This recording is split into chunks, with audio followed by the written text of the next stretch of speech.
What's going on, Port fans? Welcome back to another video on the channel, and today we're reviewing Port Adelaide versus Carlton.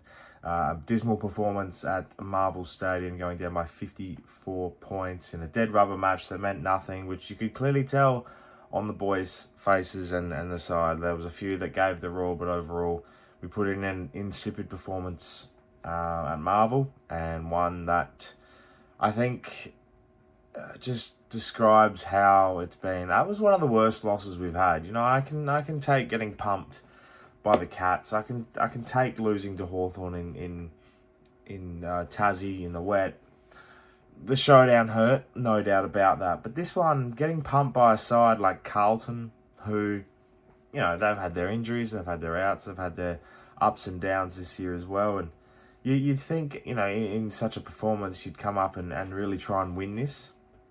Focus on maybe trying to get a win, and there was none of that. There was no winning mentality. There was no killer instinct. There was just, we're out there to get paid, do a job, and let's finish the season. There was no care factor whatsoever, and it really frustrates the hell out of me. I know it frustrates all the fans. You know, it's a dismal performance. It's one that you can't take. You know, it's, you know, as like I said, you can take it from certain sides, but when it comes to a side like Carlton, you know, it's a real just a side that's in a similar position. And we've been in a position where we've played against sides near us, and it's been a pretty similar performance. A pretty opposite performance to that. We've been, pretty attacking. We've been, ready to go. We've been wanting to win. We've been really good at doing that to the sides around us, and I don't know why it has been like this. And I can't really blame injuries for it when a lack of effort, isn't there per se. And it really is frustrating, because I look at a game like Freo last week where we went out there and gave our all, did everything we could, and then it come to this week and it's like, all right, we're just going to take the foot off the gas. We're not going to get out of second gear, and we're going to let Carlton run all over us and have the game done by quarter time.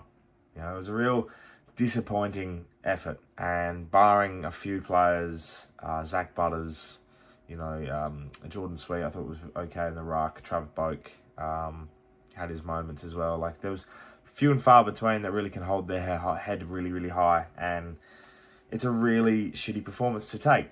And my gripe is, like many supporters, is we've been dragged through the mud, brought through the ringer. Everything has been possible. It's all our fault, in a sense. That's how it feels. It feels like we've been the ones blaming. We've put the pressure on the club. We're the ones that, when everything else is going great and good, we look good. But when, shit hits the fan, it's kind of like, we're the fans, We're putting pressure on the football club. We're wanting success. We're wanting effort. If we put in a performance like we did last week against Carlton this week, we would have won that game.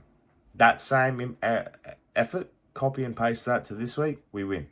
But no, we put in a performance that is so Port Adelaide that as soon as the going gets tough, it's just, all right, cue in the rack, we're done. No more. It's a real disappointing feeling to have. And yeah, it's one that I can't wait till the season is over. And by the sounds of it, Ken Hinkley can't either, which is, hearing that from a coach is insipid. I don't care what succession plan, I don't care what announcements you've made earlier in the year to say, hey, it's my last year. We're not going to celebrate that. Not when you come out and say, I'm glad it's in the end. Glad it's near the end. Well, and then the follow-up question is, do you think you should have just stepped away? And then he takes insult to that. And it's like, I respect that.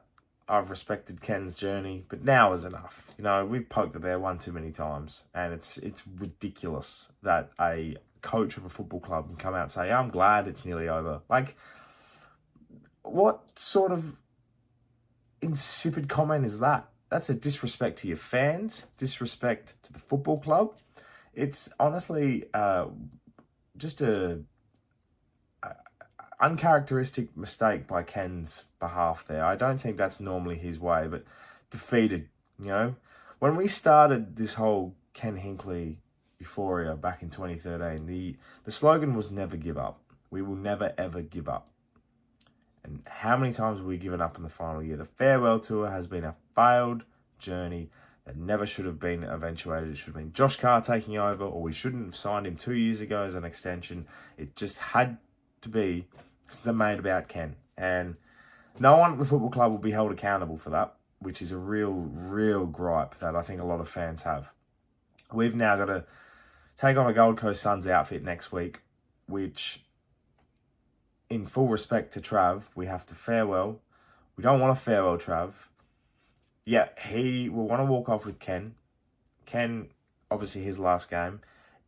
It's just going to be an emotional, drama-fueled ending to the saga that's been 2025. And I hope to God, I hope to anything that's out there that we can find a way to win next week, because I do not want to send the legend of Port Adelaide, Travis Boak, off with an 80-point drubbing against Gold Coast.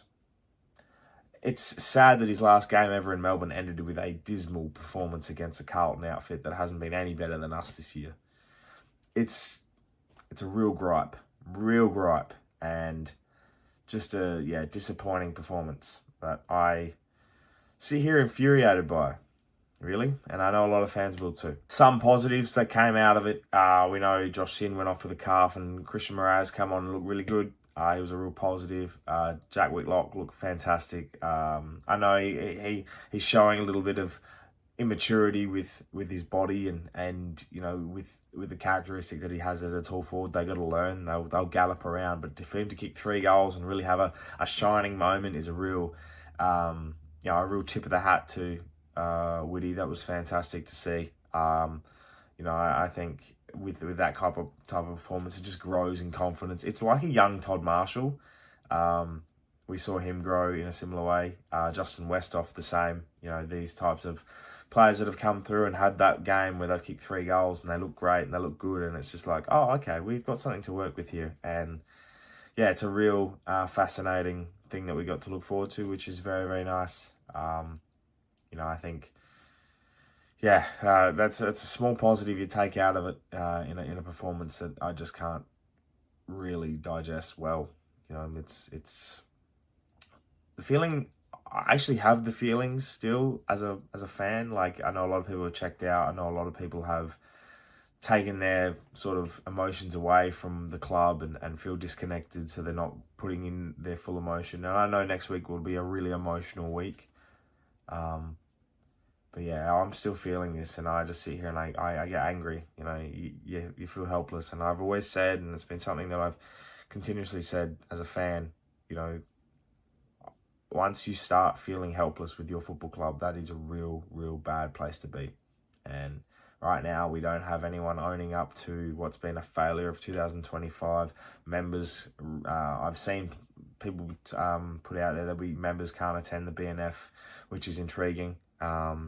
There's no real connection with fans other than the open trainings and everything, which are just players and fans interactions. There's no real family-based, we used to be a family football club, have fun at the footy, that type of atmosphere. It was great, and now it's gone. It's fizzled. It's done. A new era of Port Adelaide is needed. This one's been going too long. Let me know in the comments below, Port fans, your thoughts about the game and how everything went for you, your personal views and everything like that. It's obviously a shame about the result. We've got one more week to go for the year. Hopefully it's a win for Trav. That's all I care about. But yeah, subscribe to the channel if you're new for plenty more Port Adelaide and AFL content to come your way. Support the AFLW girls, get them across the line. And yeah, let's hope for a good off-season, because we'll need something to really promote next year and make it feel good. But thank you very much for watching. Subscribe to the channel, as I said. And as always, come the pair.